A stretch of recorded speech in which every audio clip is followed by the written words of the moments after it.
que dentro de el desarrollo de la charla entre Jesús y sus discípulos hay tres frases que a mi criterio, y le pedí a Dios que por favor nos diera el entendimiento y la revelación necesaria para poder presentar a vosotros este mensaje. Si gusta, primero leamos el pasaje bíblico, por favor, vayámonos al versículo 13 del capítulo 10 de Mateo. Lo leemos en el nombre del Padre, del Hijo y del Espíritu Santo. Dice la palabra del Señor: viniendo Jesús a la región de Cesarea de Filipo, preguntó a sus discípulos diciendo: ¿quién dicen los hombres que es el Hijo del Hombre? Ellos le dijeron: uno Juan el Bautista, otros Elías y otros Jeremías, algunos de los profetas. Y él les dijo: ¿vosotros quién decís que soy yo? Respondiendo Simón Pedro dijo: tú eres el Cristo, el Hijo del Dios viviente. 17. Entonces le respondió Jesús: bienaventurado eres Simón, hijo de Jonás, porque no te lo reveló carne ni sangre, sino mi Padre que está en los cielos. Y yo también te digo que tú eres Pedro, y sobre esta roca edificaré mi iglesia, y las puertas del Hades no prevalecerán contra ella. Fíjese que aquí hay dos preguntas que el Señor Jesús hace a la congregación en donde Él está. Están los fariseos y los saduceos, están en una franca y abierta controversia contra Jesús por los milagros que Él hacía y por la forma como Él presentaba el mensaje de la palabra del Señor. Jesús siempre fue muy especial al presentar y desarrollar la palabra para que tanto hombres y mujeres de cualquier edad entendieran el desarrollo de la misma. La primera pregunta que encontramos en el pasaje es cuando Jesús le dice delante de los fariseos y los saduceos, le dice: miren, señores, ¿quién dicen los hombres que es el Hijo del Hombre? La primera pregunta que Jesús les hace como en términos generales a todos. Y aquí surge una variedad de respuestas. Y son muy interesantes las que los hombres dicen. Por ejemplo, algunos dicen que lo comparaban con Juan el Bautista, otros con Elías, unos con Jeremías. Y algunos decían: Jesucristo es alguno de los profetas mayores que el Señor mandó en su tiempo. Y es interesante ver, porque a pesar de que esta gente conocía mucho del mensaje de la palabra de Dios, no lograba discernir quién estaba delante de ellos. Ahora vea lo siguiente también. Después de que les hace esta pregunta, viene Jesús y de forma directa, ya no a la congregación que estaba escuchándolo, se va directo a sus discípulos, a nosotros. Y les dice: ahora, ¿y vosotros quién dicen que soy yo? Pregunta interesante que les hizo Jesús a todos. Y esa pregunta se la quiero hacer a usted y a mí esta noche. ¿Quién cree que es Jesús? Y fíjese que es interesante porque aquí hay dos palabras que quiero que las veamos en su contexto. Porque, por ejemplo, usted puede tener conocimiento de las cosas, pero usted también puede tener revelación de las cosas. ¿Estamos ahí? Va, ok. Ahora quiero que por favor desarrollemos las dos palabras, que es revelación y que es conocimiento. ¿Por qué motivo? Para poder comprender quién es Jesús, hay dos maneras de entenderlo. Uno es bajo mi concepto humano, y que normalmente mi concepto nunca es el correcto. Y el otro es que a través del Espíritu Santo Dios revele a mi carne, a mi ser y a mi conciencia quién es Jesús en mi vida. ¿Estamos ahí, iglesia? Ok, bye. Vea lo siguiente. Primero, la palabra que se repite mucho dentro del contexto del versículo 13 al 20 es la palabra revelación. Y quiero desarrollarle y decirle qué significa revelación. Revelación dice que es acción de revelar o revelarse. Entiéndase revelarse no como el acto, ¿cómo se llama? El acto como de rebeldía, no. Revelarse es, estoy sacando a la luz algo que usted necesita ver. ¿Estamos ahí? Revelar o revelarse. Y fíjese que hay una palabra que yo anoté por acá, no sé, hermano Mario, ¿verdad que es antonomasia, verdad? Antonomasia. Y fíjese que antonomasia es nada más y nada menos, dice poner el nombre común como propio o el propio como común. En pocas palabras, si yo le digo Nerón, ¿usted qué entiende por la palabra Nerón? ¿Un perro? ¿Sí? ¿Qué más? Entiende algo fiero, ¿verdad? Y fíjese que normalmente cuando yo pienso en Nerón, pienso en aquel, ¿cómo se llama? Rey déspota que reinó Roma. Y fue tan déspota que a los judíos, a los cristianos los mataba y los colgaba, les cortaba las cabezas y las ponía a la entrada de Roma para que la gente viera y no se unieran a ellos. Entonces, cuando hablamos de revelación, es la acción de revelar o revelarse. Al final, la misma palabra significa lo mismo. ¿Estamos ahí claros? ¿Amén? Entonces, significa de que si yo digo revelar o revelarse, significa de que al final es lo mismo. Alguien dice por ahí una regla matemática que ¿cómo se llama? El final de la suma del producto no altera el total. Si no me equivoco, algo así dice, ¿verdad? La suma del producto no altera el total. O la multiplicación, no me recuerdo. Ahora, volviendo al punto. Revelación, entonces entendamos que es acción de revelar o revelarse. Y también es el acto por el que Dios se da a conocer a los hombres y les descubre su plan de salvación. Entienda que ese es el primer propósito de una revelación, el plan de Dios para salvación. Y el segundo propósito de la revelación es tener un conjunto de verdades y hechos revelados por Dios, especialmente en la Biblia. Entienda esto, cristiano, y platicamos con el pastor Mario y con el pastor de acá de su iglesia esta noche. Y fíjese que es bien interesante cómo Dios puede hablar al hombre. ¿Cuántos leen su Biblia? No me lo levantan. Bueno, espero que usted la pueda leer. Pero fíjese que si usted anda buscando revelación de parte de Dios, si usted anda buscando que Dios le hable, la única forma que lo va a encontrar es a través de la comunión e intimidad con Dios. Amén. La comunión con Dios es estar en una lectura constante de su palabra. ¿Por qué? Porque la palabra de Dios es la revelación de Él para el hombre. ¿Estamos ahí? La palabra de Dios fue lo que Dios reveló al hombre para que a través de ella podamos entender los propósitos que Dios tiene para nuestras vidas. Pero el hombre no siempre busca la revelación, sino lo que busca, hermanos, lastimosamente es el conocimiento. Y es interesante cuando nosotros, los que nos decimos llamar pastores, comenzamos a hablar del conocimiento. Yo sé que el pastor Mario, ¿teníamos cuántos años de no vernos? ¿10 años? 10 más o menos, como 10 años de no vernos. Y yo sé que él dio clases en el colegio de teología y él tiene mucho conocimiento, ¿sí? Y es bueno que usted y yo tengamos conocimiento. Pero el conocimiento, hermanos, no revela la palabra de Dios.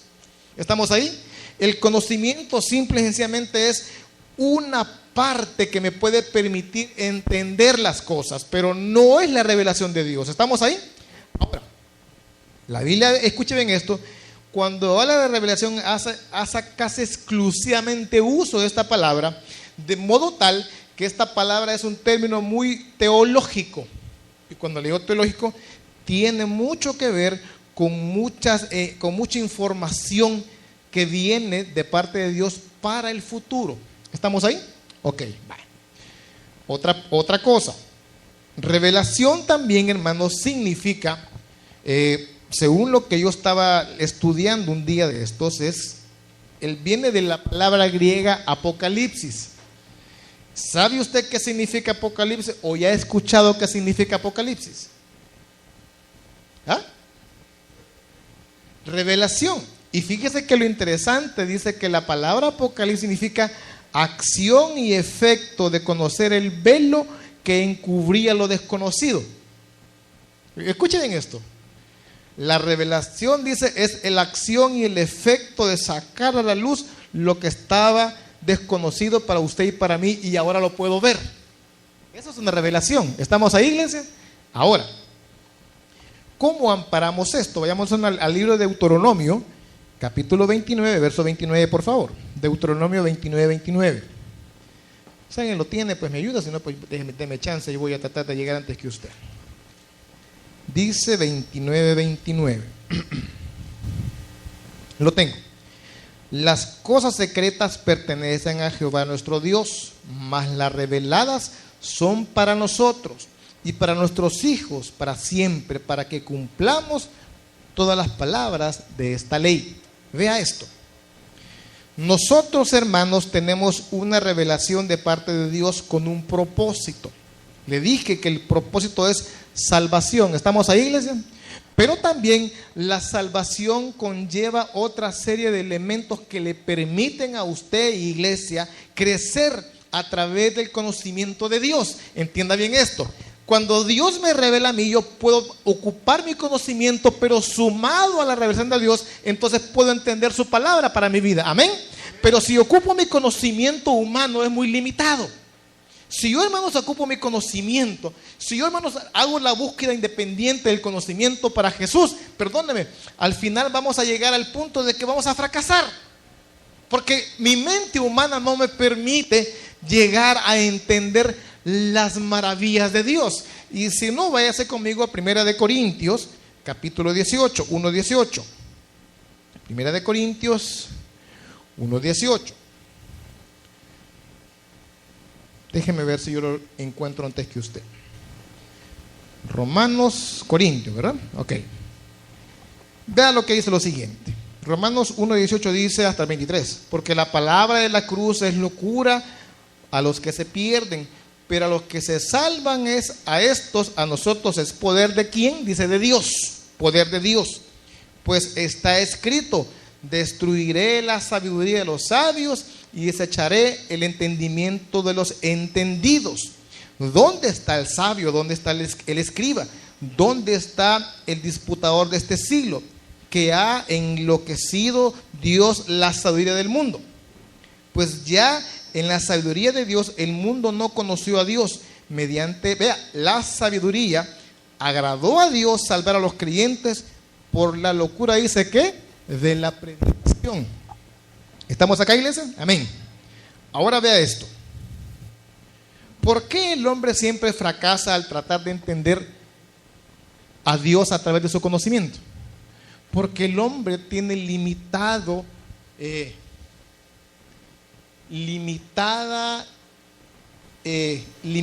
conocimiento sobre lo que Dios es.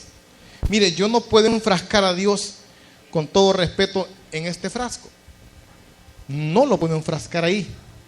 Algunas personas piensan que Dios es un ser que sale a través de una filosofía humana. A veces se dicen que Dios, hermanos, está metido, con todo respeto, en una figura. A veces piensa la gente que Dios está en un hombre. A veces la gente dice que Dios se revela a través de una figura que se hizo en un árbol.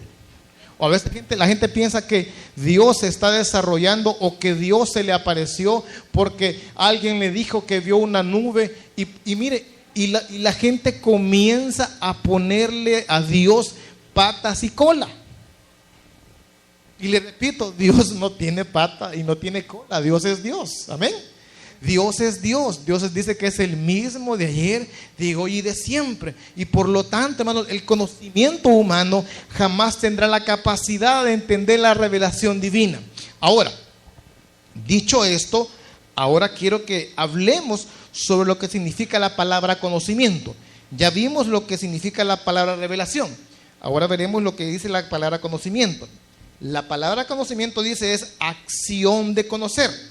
Es entendimiento, es capacidad de conocer, entender, juzgar las cosas, tener conciencia del mundo exterior. Fíjese que la filosofía griega consideraba, dice, como el sumo ser del hombre. Dice que el conocimiento, repito, era el sumo, bien del hombre. El filósofo Sócrates lo declaraba como una virtud. Y él tuvo una frase muy famosa que decía: conócete a ti mismo. Y lo decía él porque en su filosofía él creía que en la manera que el hombre se conociese internamente, podía tener la capacidad de conocer el más allá y conocer los misterios del mundo. Y queda muy comprobado de que ningún hombre tiene la capacidad a través de sí mismo de conocer a Dios. Amén.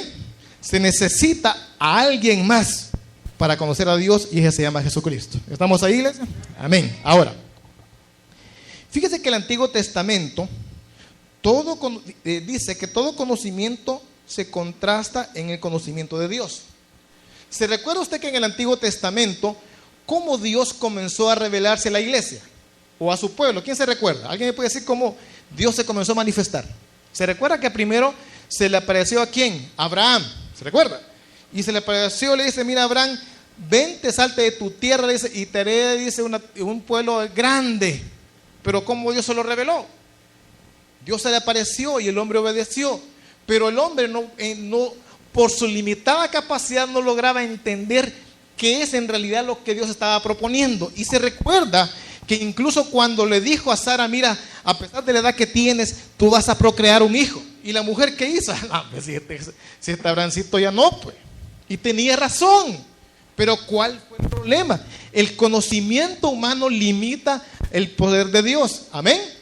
Y no porque Dios no tenga poder, Dios tiene poder. Dios es el mismo, le dije, de ayer, de hoy, de siempre. Pero lo que pasa es que mi connotación humana no permite ver más allá la revelación de Dios. Y ahora vea esto. Dios conoce, a los hombres, conoce sus pensamientos, sus caminos, sus actividades. Recuerde que Dios es infinito y es íntimo. Ahora, todos nosotros debemos de reconocer, hermanos, que si Dios quiere actuar en nuestras vidas, lo hace bajo una condición. ¿Quién se recuerda cuál es la condición de Dios para que Él actúe en mi vida? ¿Alguien lo puede decir? Y fíjese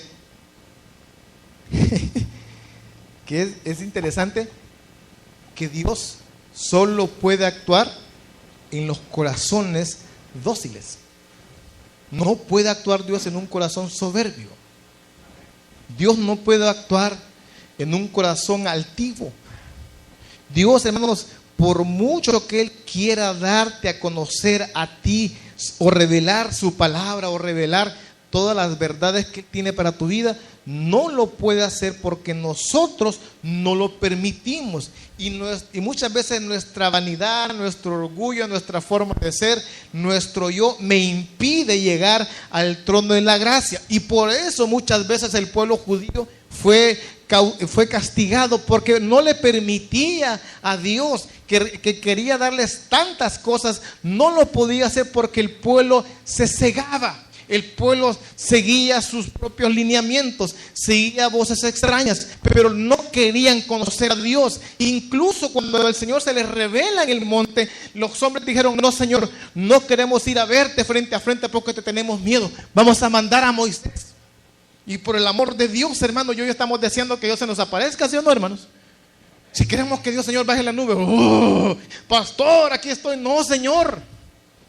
Y Dios no se revela de esa forma. Dios se revela, hermano, dice, en ese viento apacible. Se le puede revelar en un sueño, se le puede revelar a través de una predicación, se le puede revelar a través de la palabra, pero Dios siempre tiene algo para usted y para mí todos los días. Amén, iglesia. Ahora, le decía, el conocer a Dios, hermanos, a través de mi limitada capacidad, va a ser en vano. Vayamos al libro de Isaías 44 y 25, por favor, si usted puede. Isaías 44, 25 dice lo siguiente: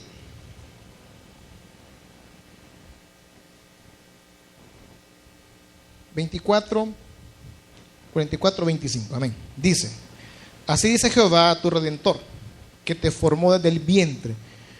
Yo Jehová, que lo hago todo, que extiendo solo los cielos y extiendo la tierra por mí mismo, que deshago las señales de los adivinos y enloquezco a los agoreros, que hago volver atrás a los sabios y desvanezco su sabiduría.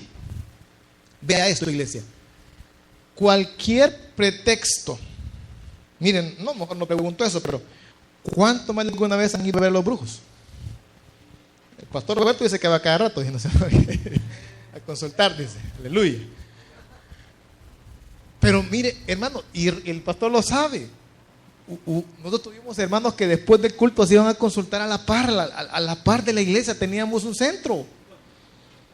Y según yo, hablar con la hermana Iván, no, después de la pregunta del pastor Roberto se iban a consultar a la niña Tonita. Mire, niña Tonita, y el hombre se va a ir. Y se le decía a la señora, ¿ve? Pero yo digo, yo no entiendo cómo es que después de escuchar un mensaje de la palabra de Dios, la mujer no podía entender que cualquier concepto humano jamás iba a ser capaz de revelarle el verdadero conocimiento de Dios. Amén. Y lo que pasa, hermano, es que nosotros, bueno, y mire, y es algo que hace, hermanita, muy hermano. Ay, qué rico está esto. Y fíjese que el problema es, hermano, que como nosotros somos muy desesperados, queremos tener novia y la queremos ya. Queremos tener carro y la queremos ya. Queremos tener trabajo y la queremos ya. Queremos tener casa y la queremos ya, ¿verdad? Queremos, tener este dinero y lo queremos ya. Y Dios, ¿cómo que es lo que te dice? Ok, ¿verdad? Va a ser tuyo, pero tenés que esforzarte, tenés que trabajar, tenés que estudiar, tenés que hacer algo por tu vida. ¿Estamos ahí, iglesia? Entonces, cuando yo no puedo llegar a entender, ¿cómo se llama a mí?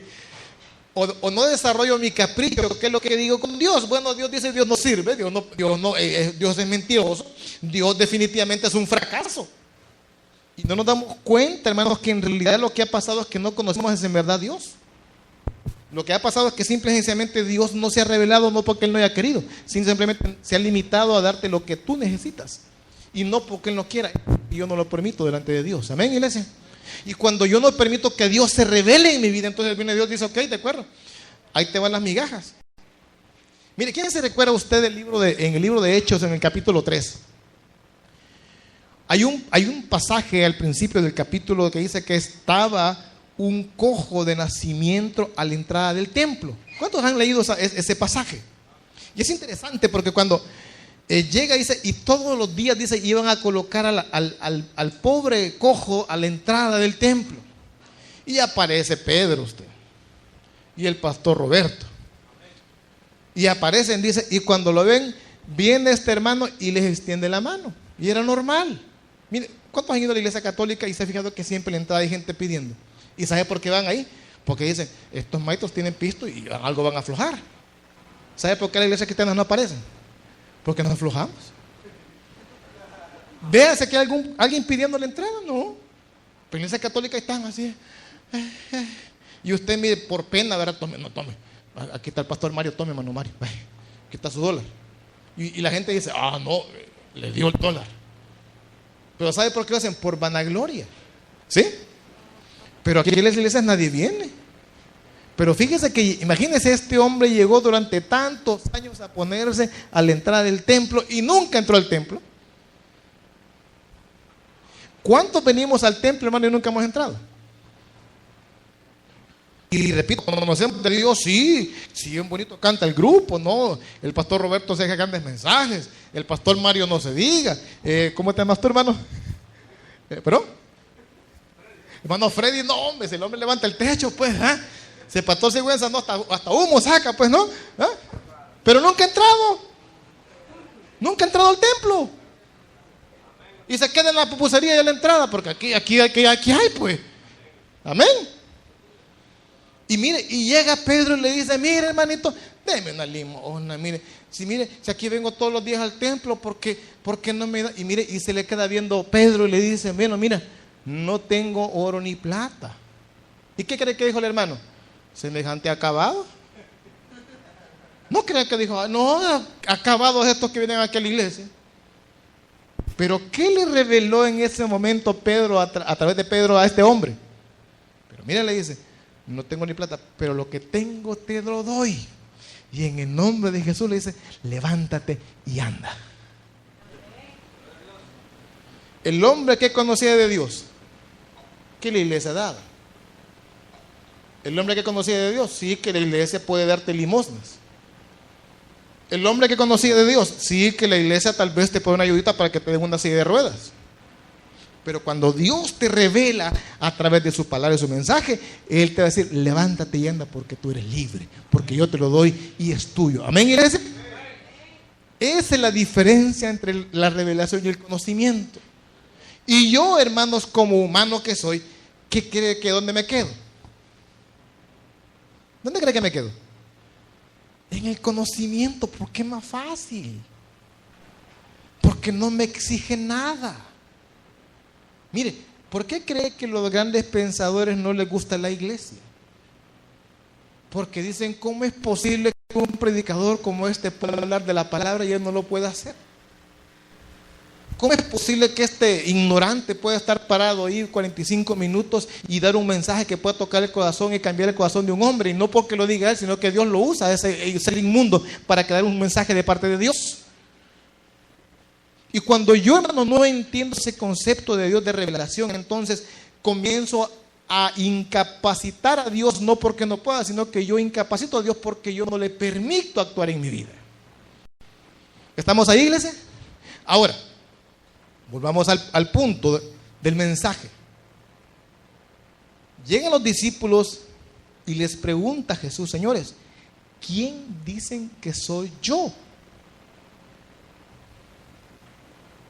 Y mire, y aparece Pedro, como siempre, ¿verdad? Y dice, no, Señor, si tú eres el Cristo, el Hijo de Dios.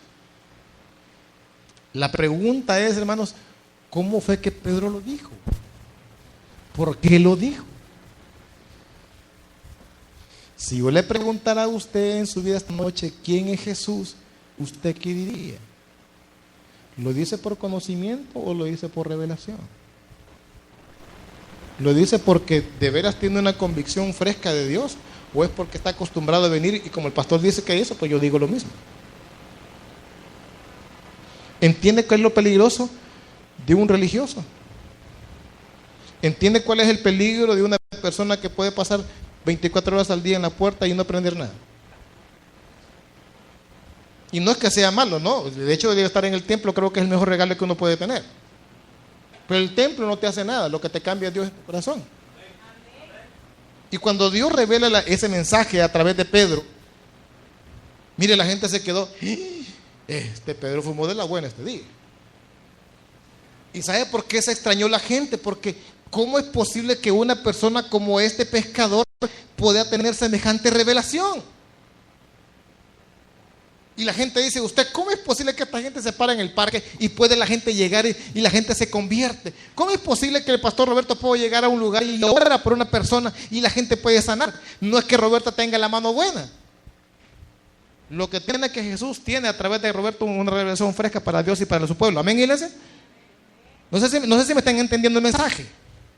El punto es, iglesia, que mientras yo no permita que la revelación de Dios venga a mi vida, en vano cualquier conocimiento humano no va a permitir crecer mi vida espiritual porque no hay forma. Miren, ¿cuánto tiempo pasó el pueblo judío esclavo en Egipto? ¿Cuántos se recuerdan? 430, ¿la pastor? 430 años por ahí. ¿Qué pasó cuando los sacó el Señor con mano portentosa y con poder y con señales? Llegaron al frente al Mar Rojo. ¿Y qué fue lo que pasó? ¿Qué dijeron? Mira Moisés, mira Pastor Roberto, ¿y por qué nos sacaste de allá del tránsito? Y bien chivo estábamos ahí. Ahí tenemos maizales, ahí tenemos frijolares. Estábamos chivos, pues. Y vos no querés pasar al otro lado, ¿verdad? Y una gran correntada, pastor. Y mire, imagínense la frustración de Moisés. Imagínense la frustración de un pastor. Cuando usted ve a aquella persona de forma repetitiva en la iglesia y le dice, mire pastor, no tengo para comer, y está bien, y la iglesia le puede dar ayuda, claro que sí, pero hermano, no es el pastor quien le va a sacar adelante, le va a sacar adelante Dios. Pero el pastor solo va a ser un medio para que usted pueda encontrar una alternativa en su vida. Pero lo que pasa es que yo pongo los ojos en el pastor, yo pongo los ojos en el servidor, yo pongo los ojos en el músico, yo pongo los ojos en los invitados y quito la mirada del que tiene que tener siempre mi vista, que es Jesús. ¿Amén, iglesia? Y cuando yo quito la mirada de Dios, mire, qué errorazos los que cometemos, brother. No horrorazos, como dicen, horrorazos. ¿Y por qué motivo? Porque la perspectiva humana, hermanos, no me permite ver la verdadera revelación de Dios en mi vida. Y repito, vamos al punto. Están aquí los fariseos y los saduceos y aquí están los discípulos de Jesús. Se puso a pensar por qué los demás 11 no contestaron nada. ¿No se ha puesto a pensar por qué los